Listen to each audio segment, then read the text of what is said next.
Sri Lanka, Pakistan, Netherlands, Afghanistan টানা 4টি series জয়।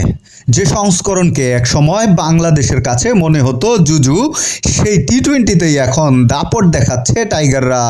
কিন্তু প্রশ্ন থেকে যায়, মেজর কোনো টুর্নামেন্ট এলে কেন বারবার ব্যর্থ হচ্ছে বাংলাদেশ?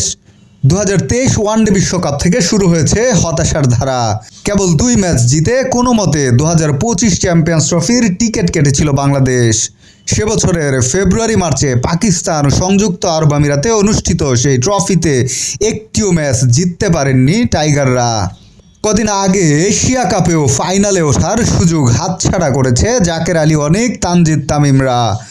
ধারাবাহিক টি-20 জয়ের পরও বড় মঞ্চে লিখেছে হতাশার গল্প। তবু আত্মবিশ্বাস হারাচ্ছেন না বাংলাদেশ টি-20 দলের অন্তর্বর্তী অধিনায়ক জাকের আলী অনেক।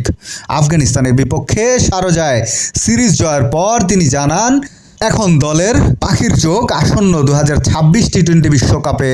সংবাদ সম্মেলনে জাকের বলেন, প্রস্তুতি খুব ভালো হচ্ছে, কোচরাও সেভাবেই এগুচ্ছেন। সামনে আছে আরও 6টি টি-20। বিশ্বকাপের আগে ক্রিকেটাররা যেন সেরা প্রস্তুতি নিতে পারে, সেভাবেই পরিকল্পনা চলছে। এদিকে আফগানিস্তানের বিপক্ষে 3-0 ব্যবধানে সিরিজ জয়ের দিনে জ্বলে উঠেছেন সাইফ হাসান।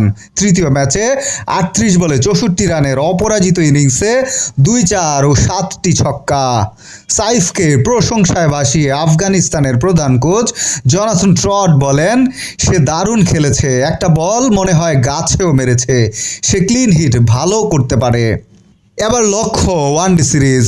আবুধাবির শেখ জায়েদ স্টেডিয়ামে পরশু শুরু হচ্ছে বাংলাদেশ আফগানিস্তানের 3 ম্যাচের লড়াই। কন্ডিশন চেনা, মাঠও পরিচিত, আত্মবিশ্বাসে ভর করে মাঠে নামবে টাইগাররা।